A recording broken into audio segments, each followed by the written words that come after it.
सुमेरगढ़ में एक गरीब ब्राह्मण ज्ञानचंद रहता था। उसके परिवार में पत्नी विजया के साथ 2 बच्चे दीपू और किरण रहते थे।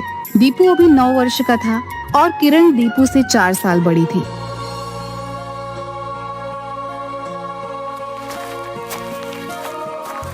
सुनो जी, किरण और दीपू जैसे जैसे बड़े हो रहे हैं, मुझे इनके भविष्य को लेकर बहुत चिंता हो रही है। क्या हम लोगों की तरह ये दोनों भी ऐसे ही गरीबी में मर जाएंगे? यही चिंता हमें भी दिन रात सता रही है। मैं सोच रहा था कि हम इस गांव को छोड़कर शहर में रहने चले, शायद वहां अपनी किस्मत का ताला खुल जाए। ठीक कह रहे हैं आप, शहर में बच्चों की पढ़ाई लिखाई भी अच्छी तरह से होगी। दूसरे दिन ही ज्ञानचंद अपने परिवार को लेकर जंगल के पहाड़ से होते हुए शहर जयनगर की ओर निकल गया।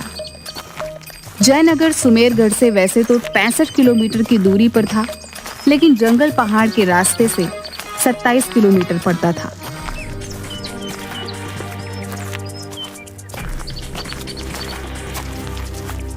पिताजी, सुबह से चलते चलते 12 बज गए, अब और चला नहीं जाता। जयनगर अब और कितनी दूर है? बस बेटा हिम्मत रखो, बस अब 7 किलोमीटर और बचे हैं। थोड़ा रुक जाओ जी, अब तो मुझसे भी नहीं चला जा रहा। गर्मी से हाल बेहाल है। वो देखो नदी किनारे मंदिर है, वहीं चलते हैं। पेड़ की छांव में बैठकर कुछ खा पी लेंगे।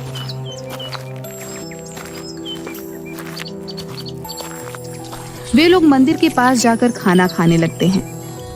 वे लोग नदी के किनारे जाकर हाथ मुंह धोकर पानी पी रहे होते हैं। तभी दीपू का हाथ नदी में पड़ी एक गोल और बहुत ही ठंडे से छोटे पत्थर पे छू जाता है। इतनी गर्मी में इतना ठंडा पत्थर देखकर वह उसे तुरंत उठा लेता है। दीदी देखो, ये पत्थर कितना ठंडा है, मानो बर्फ हो। अरे सचमुच, ये कैसे हो सकता है? इस भीषण गर्मी में जहाँ सभी पत्थर आग उगल रहे हैं, वहीं ये पत्थर बर्फ से भी ठंडा है। दीपू, किरण, वहाँ नदी किनारे क्या कर रहे हो? जल्दी चलो, देर हो जाएगी। अभी वो सामने वाला पहाड़ भी तो पार करना है हमें। 4 घंटे लगेंगे। शाम होने से पहले हमें जयनगर भी पहुँचना है। आया पिताजी। दीदी, मैं इसे पॉकेट में रख लेता हूँ। अब चलो, पिताजी बुला रहे हैं। चलो जल्दी, तुम लोगों को जहाँ थोड़ा सा समय मिलता है वहीं खेलने लगते हो। देर हो रही है, पता नहीं कब ये सफर खत्म होगा।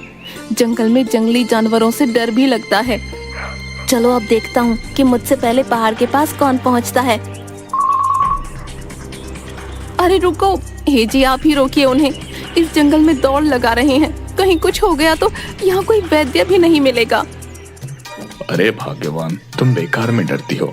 अभी उनके खेलने कूदने की उम्र है, थोड़ा सा दौड़ लगाने दो। हाँ हाँ, आपने ही इन्हें बिगाड़ रखा है।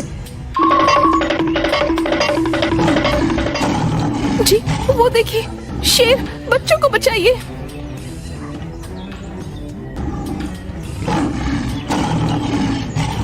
शेर, किरण, दीपू, निकलो जल्दी वहाँ से।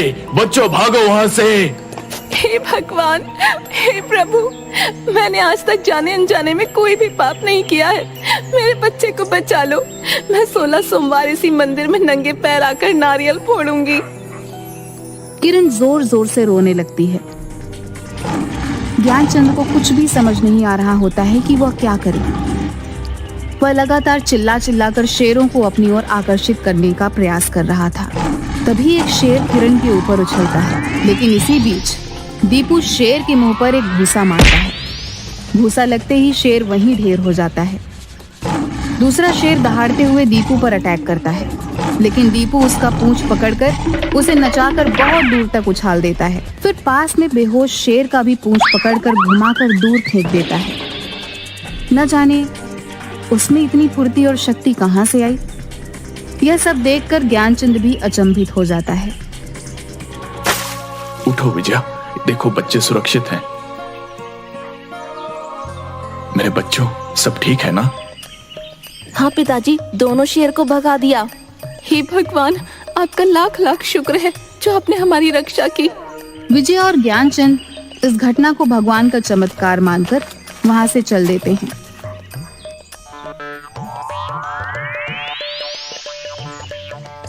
चलते चलते पहाड़ पार करते समय उन्हें डाकू का सामना करना पड़ता है। शहर के प्रसिद्ध और सबसे धनवान सेठ जौहरी यमुना प्रसाद को डाकुओं ने किडनैप कर पहाड़ के घने जंगलों में एक पेड़ से बांध रखा था। जैसे ही ज्ञानचंद और उसका परिवार उन डाकुओं के नजदीक पहुंचते हैं, डाकू इन्हें भी पकड़कर पेड़ में बांध देते हैं। कौन हो तुम लोग और इस जंगल में क्या कर रहे हो? हम सुमेरगढ़ के गरीब ब्राह्मण ज्ञानचंद है मालिक। गरीबी से तंग आकर गांव से शहर जा रहे हैं। मेरे पास पैसे तो थे नहीं, तो पूरे परिवार के साथ जंगल पहाड़ पार करके जयानगर जा रहे हैं, जहां अपनी जेवकी के लिए कुछ करूंगा ताकि मैं और मेरे बाल बच्चे भूख से ना मरे। सुना तुमने जकीरा, ये गरीब ब्राह्मण शहर में अमीर बनने जा रहा है। बता इसे कि गरीब आदमी को शहर में और गरीब ही बना देती है। अमीर बनने के लिए हमारे जैसे कत्लेआम करना होगा। सरदार बिल्कुल सही कह रहे हैं। देखो इस सेठ को, इसने हमें 50 करोड़ रुपए देने से इनकार किया था। अब जब इसकी जान पर बन आई तो इसके आदमी 50 करोड़ रुपए लेकर आ रहे हैं। तुम लोग भी जब तक इसके आदमी नहीं आ जाते यहीं रहोगे। माई बाप हमें छोड़ दीजिए, हम गरीब लोग हैं, शहर में कुछ काम काज करने और किसी तरह जीने खाने जा रहे हैं। दया करो मालिक। दया रहम भीख ये सब अपने डिक्शनरी में नहीं रहे। क्या सेठ, पूरे 2 घंटे हो गए, तेरा आदमी अभी तक यहाँ नहीं पहुँचा पैसे लेकर। अगर आधे घंटे के अंदर वो यहाँ नहीं पहुँचा तो अगले 2 मिनट के अंदर तुम और ये ब्राह्मण परिवार मौत के घाट उतार दिए जाओगे। भी घोड़े पर एक बड़ा सा बैग लिए सेठ का आदमी आते हुए दिखाई देता है। जगीरा आकर चंपत सिंह को बताता है कि सेठ का आदमी पैसा लेकर आ रहा है। चंपत सिंह पेड़ के पीछे जाकर जगीरा को बोलता है कि इन लोगों को छोड़ना अपनी मौत को दावत देने के बराबर होगा, अतः पैसा लेते ही सभी को मौत के घाट उतार देना। यह बात दीपू सुन लेता है। जैसे ही सेठ का आदमी जगीरा को पैसा देता है, सरदार पूरे 50 करोड़ रुपए हैं। ठीक है, अब इन सबको ठिकाने लगा दो। ये हमारे लिए चलता फिरता मानव बम है। इन्हें हमारे बारे में बहुत कुछ पता चल चुका है। ये कभी भी पुलिस को इन्फॉर्मेशन दे सकते हैं। मुझे छोड़ दो, बदले में मेरी सारी संपत्ति ले लो, रहम करो। चंपत सिंह की डिक्शनरी में दया रहम भीख ये सब नहीं है सेठ। तुम सबको अब मरना ही होगा। नहीं मालिक, हम गरीब ब्राह्मण परिवार ने आपका क्या बिगाड़ा है, हमें छोड़ दो मालिक। आपको जो रुपए चाहिए थे वो तो मिल ही गया। तभी रुपए साथ में लेकर सेठ का आदमी कुछ हरकत करता है। जगीरा उसी पल उसके सीने में गोली मार देता है। वह वहीं ढेर हो जाता है। यह सब कुछ देखकर सभी भगवान का नाम लेने लगते हैं। तभी दीपू अचानक पूरी ताकत से रस्सी को तोड़ते हुए सभी डाकुओं को मारकर बेहोश कर देता है। ये काम इतनी फुर्ती से करता है कि किसी को भी एक पल सोचने का मौका भी नहीं मिलता। यह सब देखकर सेठ और ज्ञानचंद के परिवार को लगता है कि दीपू पर कोई दैविक शक्ति आ गई है। सभी किसी तरह शहर पहुंचते हैं और पुलिस को जंगल के डाकुओं के बेहोश पड़े होने की जानकारी देते हैं। पुलिस उन डाकुओं को जाकर पकड़ लेती है। ज्ञानचंद, आज तुम्हारे परिवार के कारण हम जिंदा हैं। मेरे गेस्ट हाउस में तुम रहोगे और मेरा पूरा बिजनेस का देखभाल अब तुम करोगे। बहुत बहुत धन्यवाद मालिक, आज हमें सब कुछ मिल गया। अब हमारे बच्चे भी अच्छे स्कूल में पढ़ेंगे। हाँ मालिक, आप तो हमारे लिए भगवान से कम नहीं। लेकिन हमारे लिए तो साक्षात भगवान दीपू है, जिसके चलते हम सब आज जिंदा हैं। लेकिन ज्ञानचंद और उसके परिवार की ये खुशी ज्यादा दिन तक चल नहीं पाती। सेठ धनीराम का साला षड्यंत्र कर उन्हें घर से निकलवा देता है और कुछ दिनों बाद सेठ धनीराम का गाड़ी से एक्सीडेंट करवा उन्हें मरवा देता है। इधर ज्ञानचंद कुछ बांस और नारियल के पत्तों से एक झोपड़ी बनाता है और उसी में रहने लगता है। किरण बुखार से तप रही है, ऊपर से ये भीषण गर्मी की रात जान लेने पर उतारू है। हवा ठहरी हुई है, एक पत्ता भी नहीं हिल रहा है आज। हे भगवान, और कितने दुख का दिन दिखाएगा हमें। माँ, मेरे पास एक ठंडा पत्थर है जिसको पकड़ते ही गर्मी से राहत मिलेगी। रुको, अभी देता हूँ। ये लो माँ, इसे थोड़ी देर पकड़ो, ठंड लगने लगेगी। अरे सचमुच, ये तो जादू हो गया। ले बेटी, तुम्हारा शरीर तप रहा है, इसे पकड़ लो, तुरंत राहत मिल जाएगी। माँ, पिताजी, मेरी तबीयत ठीक हो गई, मेरी ताकत वापस आ गई। वाह, सचमुच ये एक जादुई पत्थर लगता है। किरण उस पत्थर को ज्ञानचंद को देती है। ज्ञानचंद जैसे ही वह पत्थर हाथ में लेता है, उसकी सारी गर्मी उसी पल गायब हो जाती है और वह ठंडक महसूस करने लगता है। वाकई कमाल हो गया, ये कोई मामूली पत्थर नहीं। कहाँ से मिला ये? जंगल में मंदिर के पास जब मैं नदी में पानी में हाथ धो रहा था, तभी ये पत्थर मेरे हाथ से टच हुआ और ठंडा पत्थर होने के कारण मैंने इसे अपनी जेब में रख लिया था।